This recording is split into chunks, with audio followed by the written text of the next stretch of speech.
사도 바울이 오늘 본문에 있는 내용은 어쩌면 바울의 사역의 정리이며 또한 새로운 시작과도 같은 것입니다. 다메섹 도상에서 주님께 붙잡혀 그렇게 귀한 시간들을 주의 복음 증거하는 일에 쓰임받았던 사도 바울, 그가 마지막으로 바라는 바는 로마를 통해서 서바나로 가기를 원했고 또 그 서바나에서 주의 복음을 전하는 그와 같은 삶을 살기를 원했던 것입니다. 바울이 이 로마서를 쓰는 그 당시는 고린도 근처에 있었습니다. 바울은 3차 선교를 마무리하는 시점에 4차 선교 계획을 준비하였고, 그 4차는 다름이 아닌 로마로 가서 로마 교회와 더불어 함께 서바나의 파송을 받고 그곳에서 땅끝까지 이르러 증인이 되라 하신 주님의 명령을 실현해 가는 것이었습니다.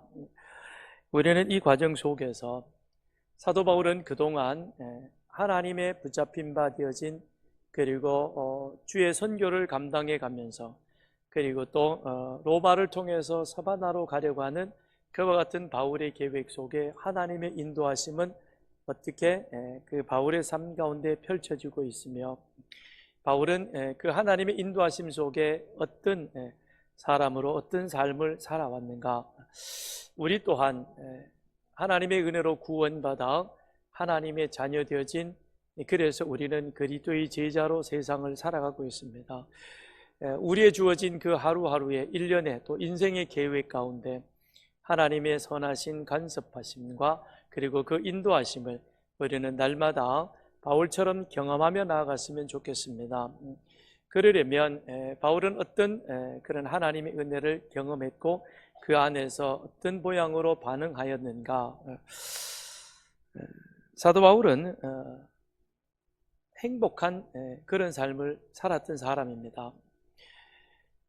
다메섹 도상 이후로부터 지금 그 자신이 이제 예루살렘으로 갔고 또 예루살렘에서 로마로 가는 과정은 죄수로 가게 됩니다.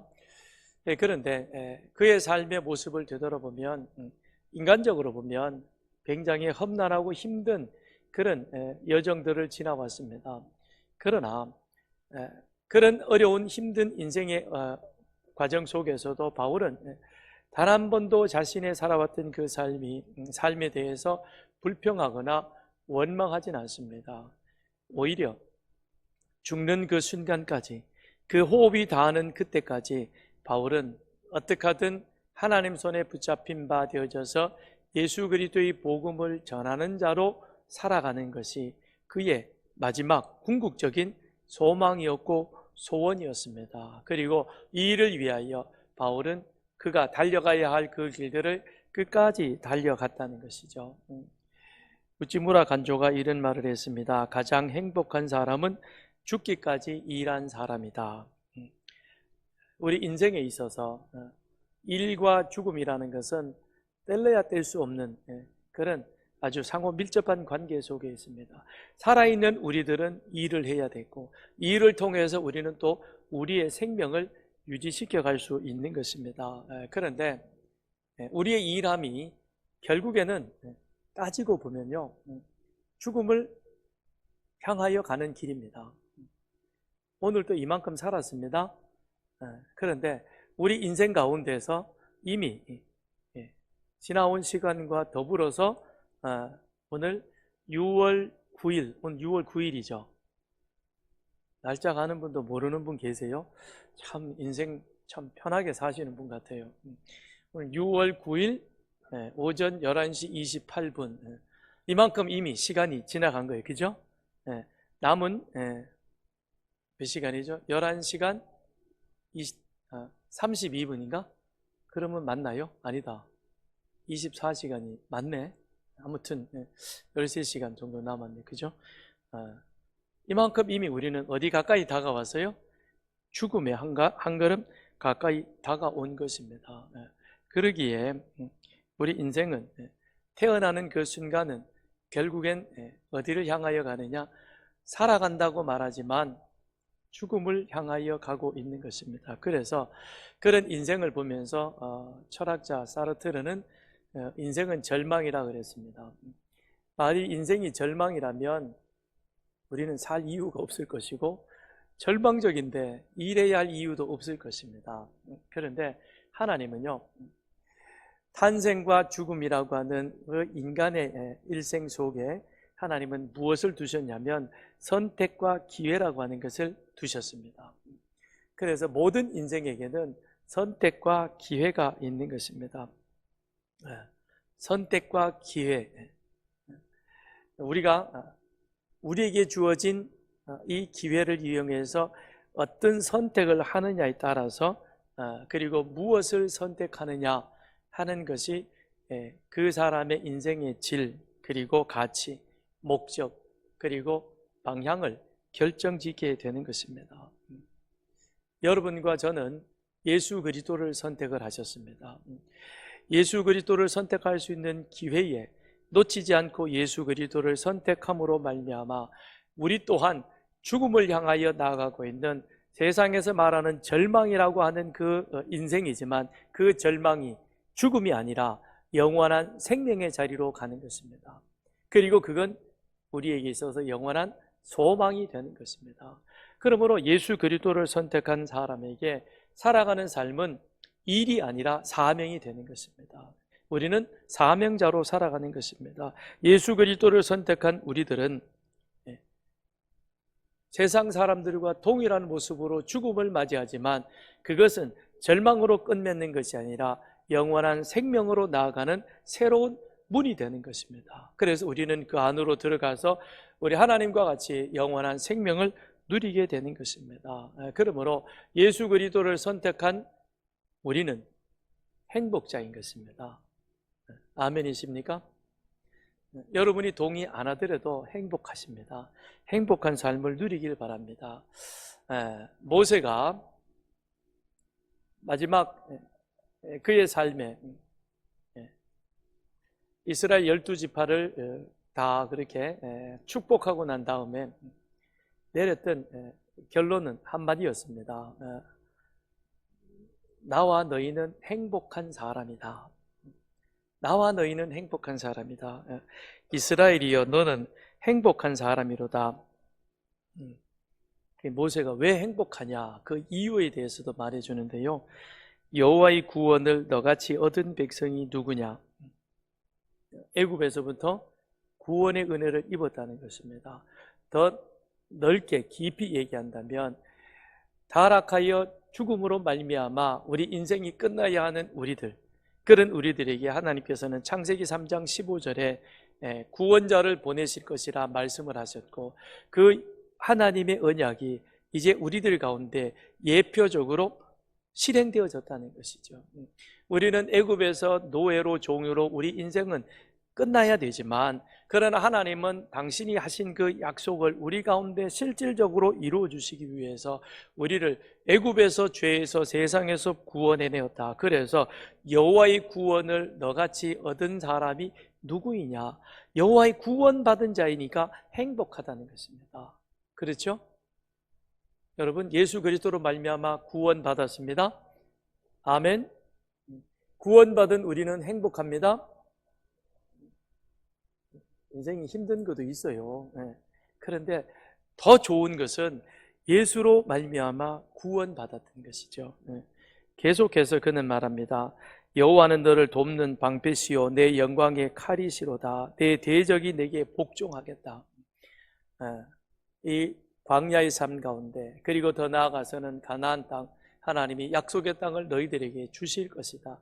그래서 너희의 대적이 너희에게 너희 앞에 복종하게 될 것이고 너희는 그들의 높은 것, 그들보다 더 높은 곳을 정복하여 승리하게 될 것이다. 그러므로 너희는 행복하다라고 그렇게 말하고 있습니다.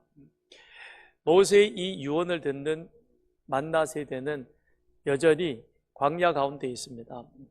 그들은 이제 요단강을 건너야 될 것이고, 요단강을 건너면 직면하게 되는 가장 큰 문제는 가나안 땅에 살고 있던 바로 그와 같은 사람들, 가나안 족속들과 더불어 그 땅을 두고 이제는 치열한 전쟁을 벌여야 할 것입니다. 죽을 수도 있는 것입니다. 그럼에도 불구하고 모세는 이스라엘 백성들, 만나 세대를 향하여 행복한 사람이라고 표현하고 있는 것입니다. 그래요. 우리 앞에는 치열한 우리 하루하루의 삶의 모습이 있습니다. 우리는 또 한 주간 동안 그런 이 세상 속에서 그렇게 생존을 위해서 살아가야 하는 사투를 벌여야 할 것입니다. 그럼에도 불구하고 우리의 삶의 그 순간순간은 하나님께서 구원받은 우리들에게 맡겨준 사명의 자리인 것이요, 그것을 사명의 자리로 기억하고 나 앞에 펼쳐져 있는 그 일들을 우리가 감당해 갈 때 그것은 괴롭고 힘든 일이 아니라 하나님의 구원의 역사를 경험해 가는, 하나님의 도우심의 은혜를 경험해 보는, 그래서 마침내 내 대적의 높은 곳을 얻으리라라고 하신 그것처럼 우리는 승리자의 삶을 살게 될 것입니다. 그래서 행복한 것입니다. 저와 여러분은 행복합니다. 그런데 이 사도 바울 역시 그도 행복한 사람이었습니다. 모세가 눈 감는 그 순간까지 동족을 위해서 일을 했습니다. 너는 가나안 땅에 들어가지 못한다 그랬습니다. 보통이면 그가 한 번 실수했다고 하나님 너무하십니다. 그리고는 입을 대판이나 내가지고 그렇게 뒤돌아 앉을 수도 있습니다. 그런데 모세는 그러하지 않았습니다. 가나안 땅에 못 들어가더라도 내 후손들이 가나안 땅에 들어갈 수 있다면, 그렇다면 죽는 그 순간까지 이 모세는 그들을 위해서 모든 수고를 아끼지 않았습니다. 그런데 그 똑같은 모습을 오늘 본문에서 우리는 바울을 통해서 볼 수도 있게 되는 것이죠. 바울 또한 죽는 순간까지 주의 일을 감당합니다. 그는 탄생과 죽음, 인생의 삶 가운데서 선택과 기회라고 하는 곳에서 다메섹에서 예수 그리스도를 붙잡은 이후로 그 다음 그에게 주어진 그 모든 순간은 사명자의 순간이었던 것입니다. 그랬기에 그가 호흡하는 것도 사명이요, 마지막에 죽어가는 것도 그는 사명이라고 생각을 했던 것입니다. 그랬기에 나의 달려갈 길을 다 마치고 당당하게 그렇게 말할 수 있는 것이죠. 나는 죽는 호흡 그 순간까지도 내가 주님께서 나에게 맡겨주신 그 일을 나는 감당하기에 부족함이 없는 그와 같은 삶을 살았노라. 아쉬움이 없는 이와 같은 고백, 그 고백은 바울은 다름 아닌 죽는 순간까지도 그에게 주어진 이 일을 하되 그것이 어쩔 수 없이 하는 일이 아니라 하나님께서 맡겨주신 사명감으로 마치 모세가 했던 것처럼 이 바울도 그와 같은 일들을 했던 것입니다. 세상의 일은 우리 솔직히 고백하면 마지못해 하죠. 그죠? 또 월요일이네, 월요병 그래가지고 참 힘들게 출근합니다. 마음이 그러니까 가서 하루 종일 일하는 것도 흥이 별로 나질 않습니다. 그래서 빨리 좀 이곳에서 벗어날 수 없을까, 그게 우리들의 늘 가지고 있는 생각입니다. 그래서 세상에서는 웬만큼 일해서 웬만큼 먹고 살만하고, 그리고 그만큼 되면 그냥 손 털고 그 다음에는 옥녀봉이나 쫓아다니면서, 아니면은 태안에 가가지고 안면도 거기 보니까 이게 둘레길도 잘 만들어 놓았대요. 거기 그렇게 걸어 다니면서 그러면서 지인들 만나가지고 그냥 이렇게 여담이나 나누면서 그렇게 사는 것을 행복이다라고 생각을 합니다. 그러나 우리 하나님 믿는 사람은 죽는 순간까지 하나님의 일을 행복하게 감당하는 것입니다. 여러분이나 저나 그렇게 되기를 바랍니다. 우리는 호흡 다하는 그 순간까지 하나님의 일을 하고 그 일한 그것이 우리에게 있어서 참 행복이 되기를 바랍니다.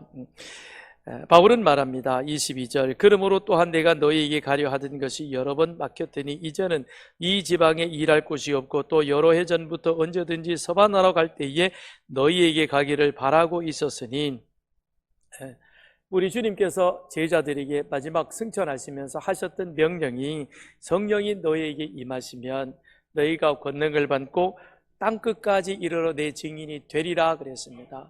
그 주님의 명령에 따라서 사도 바울도 땅끝까지 복음 전하겠다는 그 비전을 가진 사람이었습니다. 그래서 그는 그 꿈을 이루기 위해서 다메섹 도상에서 주님 앞에 붙잡혔고, 그러고 나서 지금까지 그가 고린도에서 로마로 갈 계획을 가지고 편지를 쓰면서 이제 내가 곧 너희들에게 가겠다는 그런 계획 속에 지금까지 사도 바울은 20여 년 동안 힘있게 달려왔습니다. 정말 열심히 살았습니다. 단 한순간도 한눈 팔지 아니하고 오직 예수 십자가 복음 전하는 일에 이 바울은 매진해 왔던 것입니다. 그래서 15장 19절에서 말하기를, 나는 예루살렘에서 일루리곤에 이르기까지 두루 다니면서 그리스도의 복음을 남김없이 전파하였습니다. 참 후회 없이 일을 했던 사람입니다. 이제 그만해도 아쉬움이 없을 만큼 이 바울은 그렇게 소아시아에서 3차에 걸쳐서 그렇게 전도 여행을 다녔던 사람입니다. 바울이 고린도에서 이 로마서를 기록할 그 당시에 그의 나이가 제 나이 또래 됐다고 그래요. 제 나이가 몇인지 궁금하세요? 58년 개띠입니다.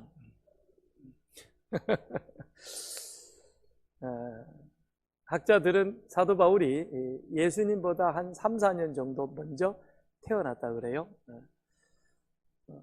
그러니까 예수님이 33살에 십자가에 죽으셨고, 그때가 되면 사도 바울이 약 한 40 가까이 그렇게 됐죠. 그러고 난 이후로 그 다음 사도 바울이 약 한 25년 정도 그 시간이 흘렀습니다. 다메섹에서 예수님 만나고 10년이 지난 이후에 15년 동안 3차 선교를 다녔으니까 지금 따지고 보면 나이가 60 한 4, 5세 정도 되는 60 중반이죠. 그러면 보통 우리는 이쯤 되면 무슨 생각을 해요? 아이고, 나도 이제 세상에서 할 만큼 했고, 그죠? 그리고 뭐 이런저런 일, 교회 일도 그만큼 했으니까 좀 쉬었으면 좋겠습니다. 그게 아마 우리들의 일반적인 생각일 겁니다. 그렇죠? 그런데 지금 바울은 이 로마서를 고린도에서 기록을 하고 있는데요. 고린도에서 로마로 올라가는 길, 그런데 그 길은 보면 한 1000km 정도 된다 그래요. 직선 거리로. 그런데 바울은 지금 어떻게 하냐면 고린도에서 바로 로마로 갈 계획이 있었음에도 불구하고 직진해서 그곳으로 가지 아니하고 오히려 반대편인 저 예루살렘으로 내려갑니다. 그리고 예루살렘에서 다시금 어디로 올라가냐면 로마로 올라가게 되는 것이죠. 그러니까 사실상 인간적으로 보면, 따지고 보면 굉장히 먼 거리를, 그리고 시간적으로도 비용적으로도 돌아가야 되는 그와 같은 길입니다. 그럼에도 불구하고 바울은 그 마음속에 어떤 생각을 가지고 있느냐, 나는 꼭 너희들에게 가겠다는 것입니다. 바울이 바로 갈 수 있음에도 불구하고 예루살렘으로 갔다가 올라가야 되는 거기에 대해서 바울은 먼저 오늘 23절에 보면, 왜 내가 너희들에게 여러 번 그 전에 가기를 원했지만 가지 못했고 지금도 바로 갈 수 있음에도 불구하고 가지 아니하고 예루살렘에 들렀다가 가야 하는가 하는 그 이유에 대해서 두 가지로 말해주고 있죠. 먼저는 23절에 보면, 이제는 이 지방에 일할 곳이 없고, 이제는 고린도에서 3차 선교가 끝나갈 그 무렵에 이제는 이곳에서 일할 곳이 없다는 겁니다. 그렇다면 그 이전에 내가 너희들에게 가려고 생각했지만 가지 못했던 것은 이곳에 여전히 무슨 문이 열려 있었느냐? 전도의 문이 열려 있었다는 것입니다.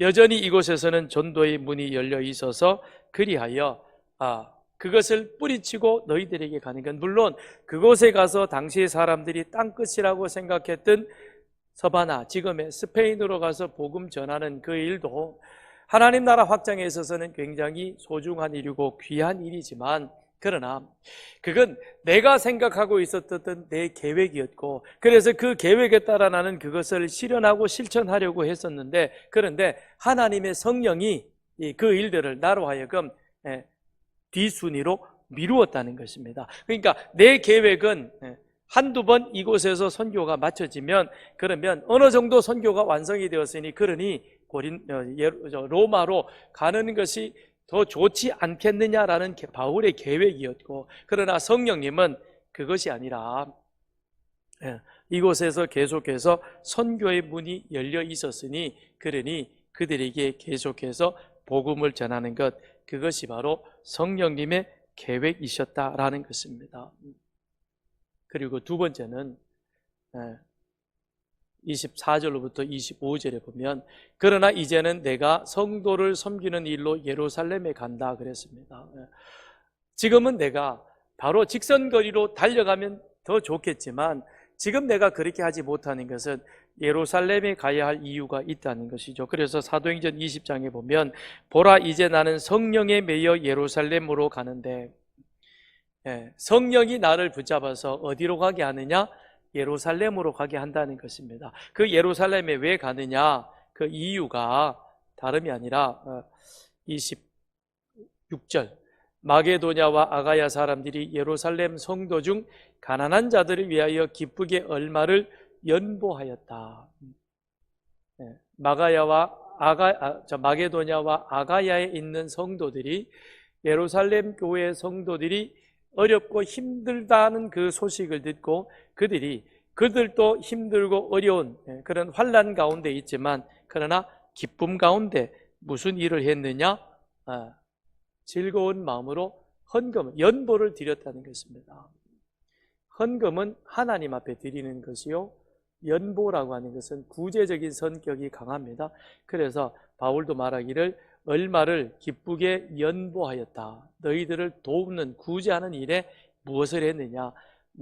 마게도냐와 아가야 교회 성도들이 그 일들을 그렇게 감당했다는 것입니다. 그렇기 때문에 인간적으로 보면 여러 가지 경비나 시간이나 이런 것 따져서는 지금 내가 바로 가는 게 맞는 것 같은데, 그런데 예루살렘으로 간다는 겁니다. 그건 내 의지가 아니라 성령에 매여 성령의 이끌림을 받아 나는 성령에 순종하여 그 일들을 감당하겠다는 것입니다. 그러니까 사도 바울은 죽는 순간까지도 하나님이 주신 그 귀한 사명에 붙잡혀서 그 일들을 감당했던 모세가 고백한 행복한 사람이었습니다.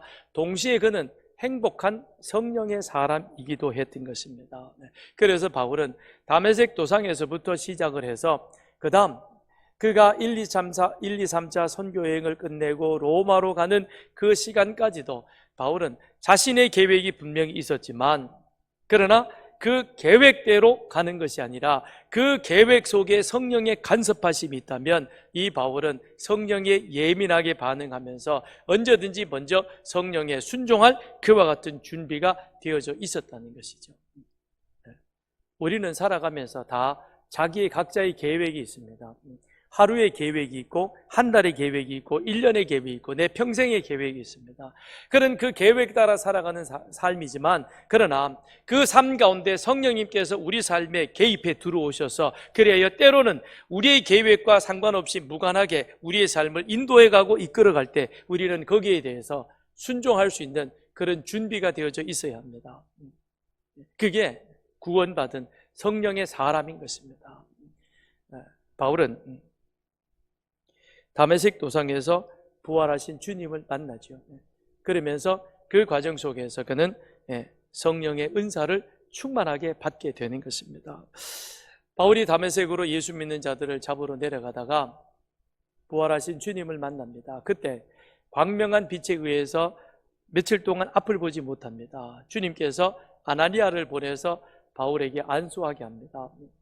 그런데 아나니아가 안수할 때 눈에서 비늘 같은 것이 벗어지면서, 그 다음에 아나니아가 뭐라고 고백을 하는가 하면, 예수께서 나를 보내어 너로 다시 보게 하시고 성령으로 충만케 하신다. 아나니아가 그냥 보내서 바울을 앞만 보게 해주는 것이 아니라 그가 안수하여 기도할 때에 성령께서 그 안에 충만하셨다는 것입니다. 그래서 칼빈은 지금의 이 상황을 어떻게 해석을 해줬냐면 바울에게 성령의 은사를 획득하기 위한 순간이었다. 바울이 다메섹 도상에서 주님을 만나 구원받았고 그 다음 그 안에 성령의 은사로 충만하게 채워지는 그 시간이 어떤 시간이었느냐? 바로 아나니아가 안수하는 시간이었다는 겁니다. 그런 이후에 그는 성령의 이끌림을 받아 살아가게 되죠. 그래서 바나바와 함께 같이 안디옥에 내려가서 교회를 섬깁니다. 그런데 성령께서 안디옥 교회를 향하여 말하기를 바울과 바나바를 따로 세워 그들을 이방인들을 위한 선교사로 파송하라 그럽니다. 그런데 교회가 함께 같이 그 명령에 순종하여서 금식하며 바울과 바나바를 따로 세웁니다. 여러분, 참 쉽지 않은 일인 것입니다. 바울과 바나바가 안디옥에 처음 이방인 교회가 세워졌고 그 세워진 그곳에 와서 열심히 두 사람이 협동 목회를 해서 그래서 성도들을 가르치고 말씀 가운데 세워서 교회가 날마다 크게 부흥하고 있습니다. 부흥하는 그 가운데에 쉽게 말하면 담임 목사와 부목사를 두 사람을 동시에 선교사로 파송하라. 만일 성령님께서 우리 교회에 저와 김영건 목사님, 안영미 전도사님 세 사람을 세워가지고 선교사로 보내라 그랬을 때 우리 금식하며 기도하시겠습니까? 금식하며 기도는 하실 거예요, 그죠?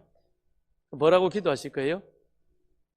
빨리 보내세요 이렇게 기도하실 거예요? 아니면 가지 말게 기도해 주세요 그럴 거예요?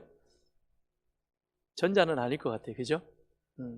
아니 지금 교회가 잘 부흥되고 있고 해야 될 일이 많은데 갑자기 세 사람을 다 보내면 우리는 어떡하라고 그럴 거예요. 그러나 안디옥 교회나 바울이나 성령에 순종하는 모습을 보게 됩니다. 세움을 받아서 선교사로 나가죠. 그리고 그 과정에서 바울은 성령이 그들과 함께 하시는 그 모습을 친히 경험하게 됩니다. 그리고 난 다음에 돌아왔어요. 1차 선교를 마치고 보고하기 위해서 안디옥 교회에 왔다가 안디옥 교회가 유대인들에 의해서 완전히 이렇게 헷갈리게 된 그 상황에 바나바와 함께 같이 예루살렘에 올라가죠. 예루살렘에 올라가서 사도회의를 하게 됩니다. 이 사도행전 15장에 나와 있는 사도회의는 이방 선교에 대해서 아주 중요한 지침이 결정되어지는 그런 시간이었습니다. 그러니까 더 이상 이제 우리는 이방인들에게 우리도 감당하지 못하는 할례나 율법을 지키라고 그렇게 말할 필요 없다. 그들에게는 성령 하나면 충분하다. 복음이면 충분하다 그럽니다. 그러면서 다만 우상의 더러운 것, 음행, 그 다음에 목매어 죽인 것, 피를 멀리하도록 그렇게 하자. 그렇게 결정을 내립니다. 그리고 난 다음에 그들은 뭐라고 고백을 하냐면 사도행전 15장 58절에 성령과 우리는 이 요긴한 것들 외에 아무 짐도 너에게 지우지 아니하는 줄로 알아노니 성령과 우리는 라고 표현합니다. 그 예루살렘 사도회의는 예수님의 동생 야고보가 주재했던 회의인 것이요, 거기에 베드로가 간증을 했고 그 다음에 바울과 바나바가 이방에서 어떤 선교가 이루어졌는가 하는 것들을 보고했던 자리인 것입니다. 그리고 나서 내린 결론도 사람들이 내린 결론입니다. 그런데 사람이 내린 결론을 두고 성경은 무엇이라고 그들이 고백하고 있는가 하면 성령과 우리는, 우리가 내린 이 결론은 성령이 우리를 통해서 일하셨던 것이요, 우리는 성령님의 일하심에 대해서 순종했다. 그리고 바울도 이제는 우리와 같은 지도자로, 사도로 함께 같이 일하는 동력자가 되었다는 귀한 믿음의 고백이 되는 것이죠. 그러고 난 이후에 2차, 3차 사도 바울은 단독으로 선교팀을 꾸려서 선교를 떠나게 됩니다. 그런데 2차 선교를 계획했던 바울의 목적은 1차 선교지를 돌아보는 것이었습니다. 그러나 성령은 바울의 계획을 막으십니다. 그리고는 드로아에서 배를 타고 빌립보로 가서 마게도니아, 유럽 지역에 복음을 전하도록 하셨던 것입니다. 바울의 계획은 1차 선교지를 돌아보며 미흡한 부분이 있거나 혹 부족한 부분이 있으면 더 채우고 바르게 하고 건강하게 세우는 것이 그의 목적이었지만, 그러나 성령은 그것이 아니라 그를 어디로 보냈습니까? 마게도니아로 보내서 더 많은 사람, 더 넓은 지역에 주의 복음을 전하도록 하셨던 것입니다. 그런데 마게도니아로 가는 것, 유럽으로 가는 것은 바울에게 있어서는 계획이 없는 일이었지만, 그러나 성령님께 순종하며 바울은 그 일들을 감당하게 되는 것입니다. 바울은 성령의 사람이었습니다. 우리는 성령 충만, 성령의 사람 그러면 방언이나 하고 예언이나 또는 신유의 능력을 행할 때 그때 우리는 성령 충만하다고 말합니다.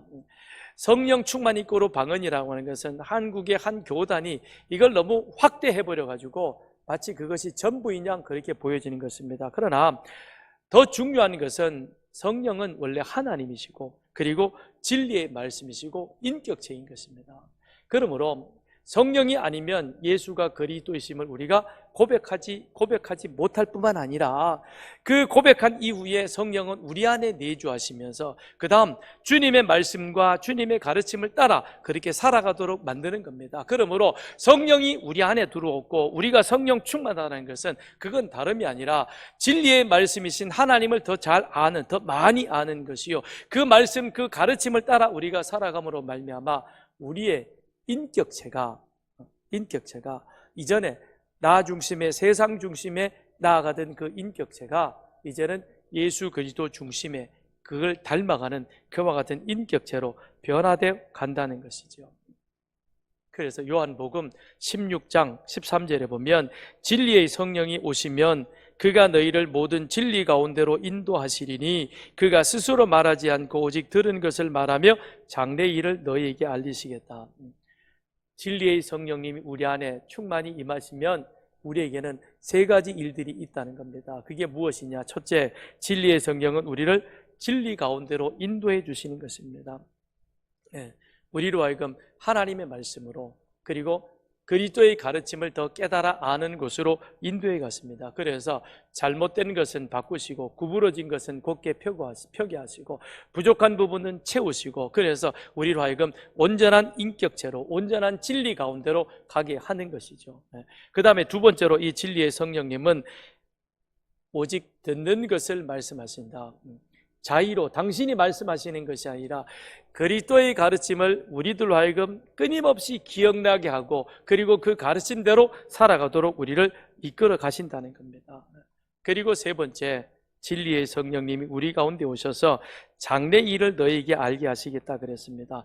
장래 일을 알게 한다. 우리가 예언자처럼 점치는 사람이냐? 그것이 아니라 기록된 하나님의 말씀 그리고 그 하나님의 말씀을 우리가 더 풍성히 알고 그 가운데 거함으로 말미암아 우리의 살아가는 그 모든 삶의 자리에 하나님의 뜻하심과 하나님의 인도하심을 우리가 온전하게 바르게 분별하여서 그 가운데 인도함을 받으며 가게 되는 겁니다. 그러니까 바울이 2차 선교를 하면서 본인의 계획은 이쪽 원래 선교지를 돌아보는 것이었는데 그런데 성령님이 그걸 막으시면서 그를 마게도냐 환상을 보게 하고 그리고 건너와서 우리를 도우라 했을 때 이것이 하나님의 뜻임을 바울은 깨닫게 되는 것이죠.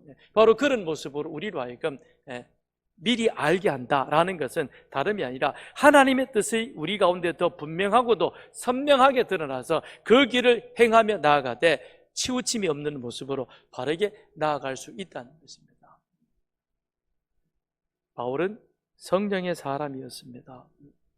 우리 또한 하나님의 말씀에 충만하여 그리하여 바울 같은 행복한 성령의 사람으로 주의 일을 죽을 때까지 감당하는 여러분과 저가 되기를 바랍니다. 그런데 바울은 로마로 가겠다 그러면서도 내가 거기에 오래 머물러 있지 않겠다고 말합니다. 24절, 이는 지나가는 길에 너희를 보고 먼저 너희와 사귐으로 얼마간 기쁨을 가진 후에 너희가 그리로 보내주기를 바람이라. 지나가는 길에 또 그리로 보내달라는 겁니다. 그럼 지나가는 길은 어디입니까? 바울의 목적지는 서바나인 것입니다. 그리고 그리로 지나갈 때 내가 너희들에게 들리겠는데 너희들과 함께 같이 잠시 기쁨을 누리고 그러면서 29절에 보면 내가 너희에게 나아갈 때 그리스도의 충만한 복을 너희에게 가지고 가겠다는 겁니다. 그래서 그 충만한 복으로 너희들과 함께 같이 기쁨을 누리고 또 그런 이후에 너희가 나를 어디로 보내주느냐? 안디옥 교회가 바울과 바나바를 선교사로 파송해 주었던 것처럼 너희들이 이제 나를 서바나로 보내주어서 그곳에서 선교하도록 해주었으면 좋겠다라고 그렇게 말합니다. 바울의 최종 목적지는 서바나인 것이죠. 그런데 서바나로 가는 길에 로마로 들려야 되는데 그런데 지금은 어디부터 먼저 가겠다는 것이죠? 25절, 예루살렘에 간다는 것입니다. 왜 예루살렘에 가죠?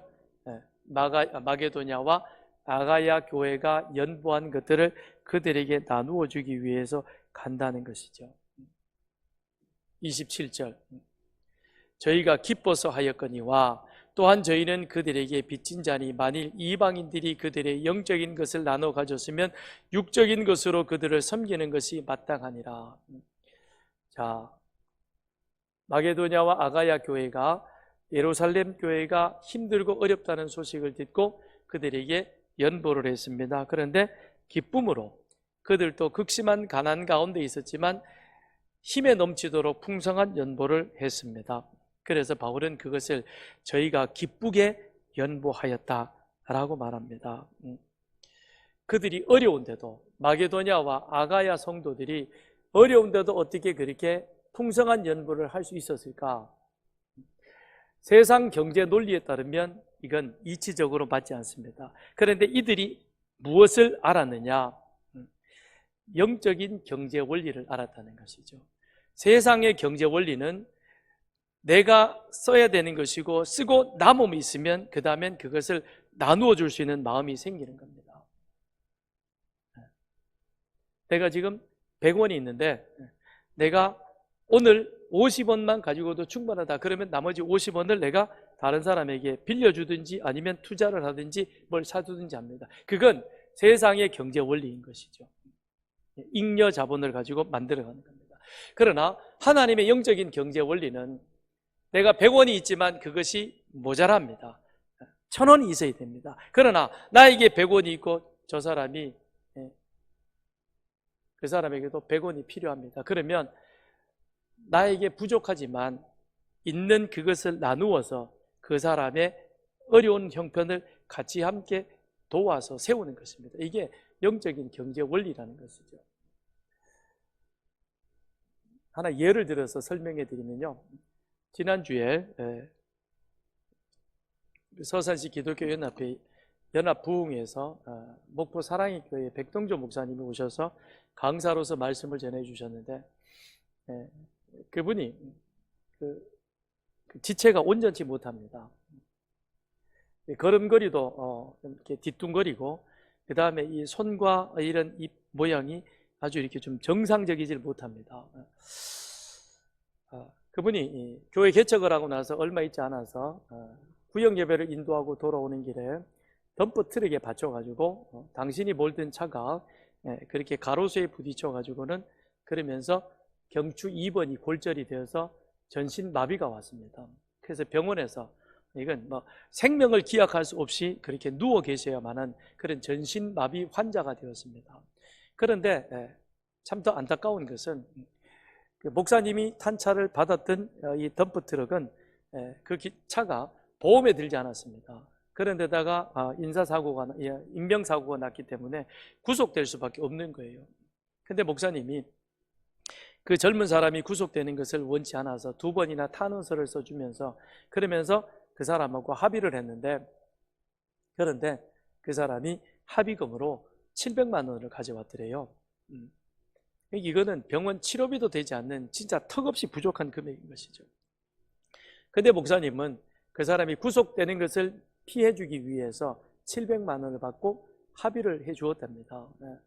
그러고 나서 병원에서 곧바로 퇴원하시면서 그러면서 그동안에 들었던 병원비 그 가운데 일부를 자기가 받았던 합의금 가운데 절반을 띄워가지고 병원비로 충당을 하고 그 다음에 남았던 350만 원을 가지고는 그거를 교회 유치원에다가 헌금했답니다. 나는 그 당시에 목사님은 퇴원하시면서도 완치되어서 퇴원한 것이 아니라 병원에 누워서 내일을 알 수 없는 그와 같은 전신 마비 환자이지만 당신의 생각 속에는 내가 드린 이 350만 원이 큰 금액도 아니요 그리고 이것이 대단한 금액도 아니지만 그러나 내가 할 수 없는 일들을 만일 이걸 어린이집에 유치원에 들여서 헌금해서 그 가운데 어린 생명 하나가 나와 같은 목회자가 된다면 그렇다면 나는 350만 원을 들여서 나 같은 목회자 한 사람을 세우니까 그것이 본전이 되는 것이요 만일 2사람이 된다면 그거는 풍성한 열매를 거두게 될 것이다. 그런 마음으로 당신의 생명값과도 같은 350만 원을 헌금을 드렸습니다. 그러고 난 이후에 목사님은 누워 계시면서 기도하던 가운데 하나님께서 치유해 주셔서 지금은 30% 정도가 회복이 되셔서 그렇게 목회를 하시면서 또 다니면서 복음을 전하십니다. 그런데 그 목사님의 간증 가운데 당신은 내가 350만 원을 들여서 나와 같은 목사 한 사람만 세워진다면 그것이 본전이라 감사한 마음으로 드렸는데 하나님께서는 그 350만 원을 통해서 지금 목포 사랑의 교회는 한 사람이 아니라 목사님이 바랐던 한 사람이 아니라 그 몇백 배의 결실이 거두어지는, 그래서 유치부, 어린이부, 학생부, 청년부가 그렇게 아주 차고 넘치는 그런 귀한 교회로 하나님께서 그런 은혜를 베풀어 주셨다는 것입니다. 이것이 영적인 경제 원리라고 하는 것입니다. 세상의 경제 논리로 치면 이건 있을 수가 없는, 이치에 맞지 않는 거죠. 설명이 되어지지 않는 것이죠. 당신이 일주일 동안 병원에 있으면서 인슐린 주사를, 인슐린인가? 그 주사를 맞았는데 아무튼 아침 저녁으로 어마어마한 양의 주사를 맞았답니다. 그러나 그것 가지고 자신은 회복된 것이 아니라 하나님께서 자신을 회복시켜 주셨고, 자신이 드렸던 참 작은 것이지만 그걸 통해서 하나님은 우리가 상상할 수 없는 큰 일들을 이루셨다. 영적인 경제 원리. 우리 한국 교회가 안타깝게도 1997년 IMF 사태가 왔을 때에 그때 한국 교회가 내린 처방은 이런 영적 경제 원리를 따라가는 것이 아니라 그것과는 거꾸로 가는 세상 경제 논리를 따라갔습니다. IMF가 터지면서 많은 사람들이, 교인들이 실직자가 되고 교회 재정적인 수입이 줄어드니까 교회가 긴축 재정을 한답시고 펼쳤던 일이 구제금을 끊어버리는 것입니다. 그리고 파송된 선교사들의 선교비를 보내지 않는 것입니다. 우리는 이제 더 이상 선교사를 보낼 여력이 없습니다. 교회 유지하기도 힘듭니다. 그러면서 구제비, 선교비를 끊어버리거나 아니면 줄였습니다.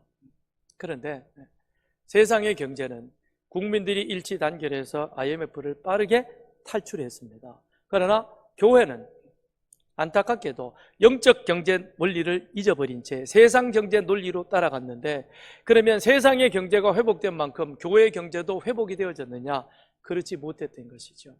거기에 코로나19로 인하여서 교회는 세상 가운데 어떤 모습으로 보여졌습니까? 자기만을 생각하는 혐오 집단으로 낙인 찍혀버렸습니다. 더 어려운 자리로 밀려 들어가게 된 것입니다.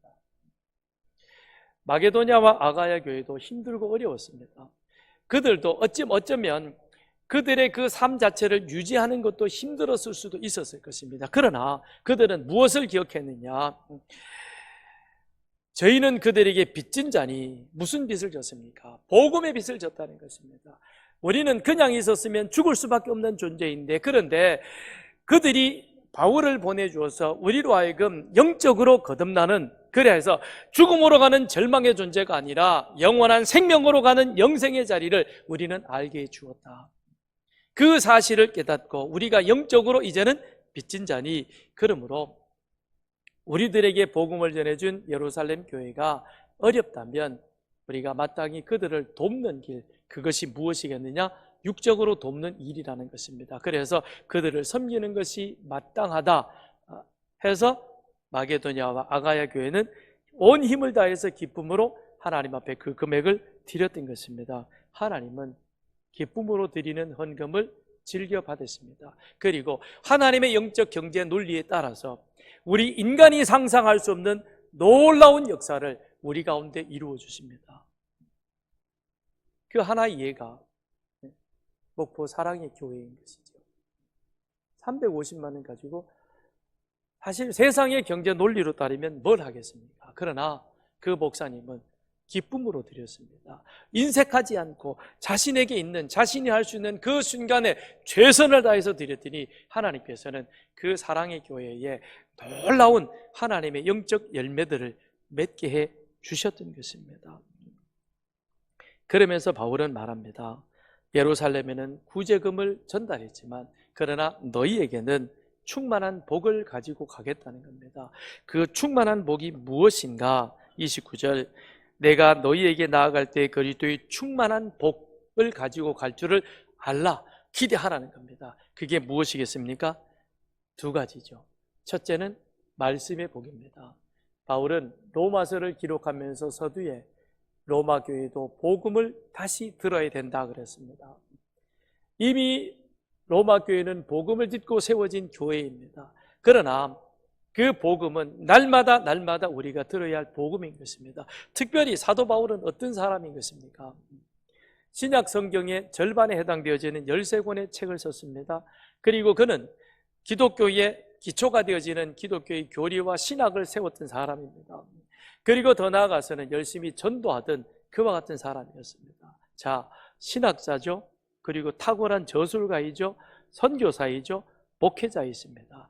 그 사람과 그 사람을 통해서 하나님의 말씀을 듣는다, 하나님의 말씀을 나눈다, 이것보다 더 귀한 축복은 없는 것입니다. 여러분, 우리가 이 자리에서 아주 탁월한 설교자, 목회자, 신학자를 세워서 하나님의 말씀을 듣는다면 그것보다도 더 큰 축복은 없을 것입니다. 그러면서 또 하나의 복을 말하고 있습니다. 그건 다름이 아니라 나는 너희를 지나서 어디로 갈 것이냐? 서바나로 갈 테니 나를 그리로 보내달라. 선교 동력자가 되게 해달라는 것이죠. 하나님이 가장 기뻐하시는 일이 무엇이겠습니까? 말씀을 나누는 그 자리를 하나님은 기뻐하십니다. 동시에 그 말씀이 또한 흘러나가서 듣지 못한 자들에게 전해지는 것, 이것을 하나님은 또한 기뻐하시는 겁니다. 그래서 내가 서바나로 갈 때 너희들이 나를 그리로 보내서 너희는 선교의 동력자, 선교에 동참하는 자가 되는 그와 같은 복을 누리라라고 말씀하고 있는 겁니다. 내가 가면 말씀의 복을 누리게 될 것입니다. 나를 파송함으로 말미암아 장차 하나님이 주실 그와 같은 선교의 복을 함께 누리게 될 것이다 라고 말합니다. 그러면서 마지막으로 사도 바울은 부탁을 합니다. 30절, 형제들아, 내가 우리 주 예수 그리스도와 성령의 사랑으로 말미암아 너희를 권하노니 너희 기도에 나와 힘을 같이 하여 나를 위하여 하나님께 기도해 달라라고 말합니다. 바울은 선교의 전문가입니다. 이미 3번에 걸쳐서 많은 결실과 열매를 거두었습니다.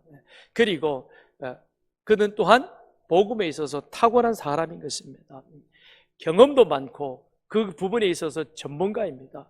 그러니 자기의 경험을 가지고도 얼마든지 서바나로 가서 계획을 세워서 일할 수 있을 것입니다. 그럼에도 불구하고 바울은 로마 교회를 향하여 무엇을 부탁합니까?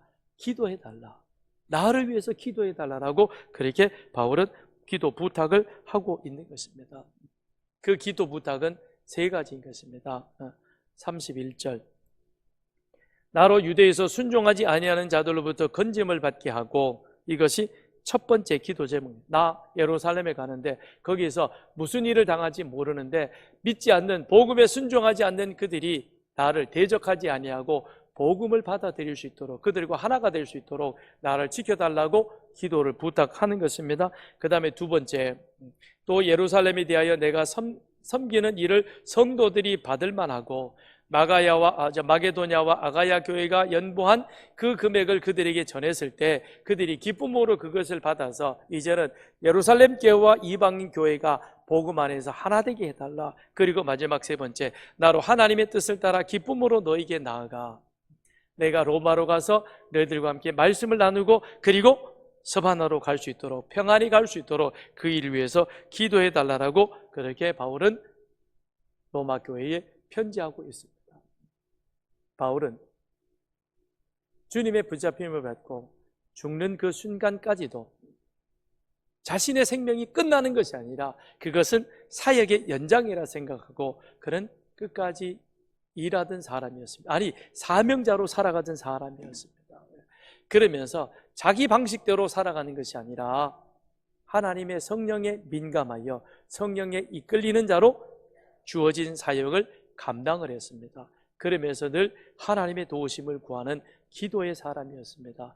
우리 또한 이와 같은 자가 되기를 바랍니다. 이제 우리는 예수 그리스도를 선택하여 그리하여 예수 믿는 하나님의 사람들, 사명자가 되었습니다. 이제 우리는 이와 같은 일들을 우리 호흡 끝나는 그 순간까지 사명자로 우리 있는 자리에서 그 일을 감당하며 나아가되 성령에 민감한 자가 되어서 늘 기도하며 일들을 감당하여 그리하여 우리는 매 순간마다 행복한 사람임을 고백하며 주님 앞에서는 그 순간까지 나는 행복한 사람으로 행복한 삶을 살았습니다라고 고백할 수 있는 여러분과 저가 되기를 바랍니다. 그렇게 우리 함께 이 시간 기도하겠습니다. 이 시간 우리 기도할 때에 하나님,